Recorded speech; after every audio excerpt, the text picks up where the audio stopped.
Hi little stars, and this is what I'm making juice for today. Not just for today, but for next couple of days.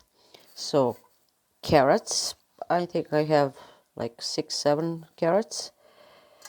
Ginger, not so big one. Beets, like small, 4 small of beets. Celery root, cut like this. It's hard to cut, but I did it. And apples. I have 2 big apples here just for flavor, and it's healthy, of course. There's nothing else. And you can make as you like. You can add whatever you want. I would like to add parsley, but I don't have parsley today, so you can try. So here is my juice ready. I added lemon juice, 2 big lemons, and I'm going to put it in 3 jars so that I can drink 1 jar per day. Try it and shine like a star, because you are the star of your life.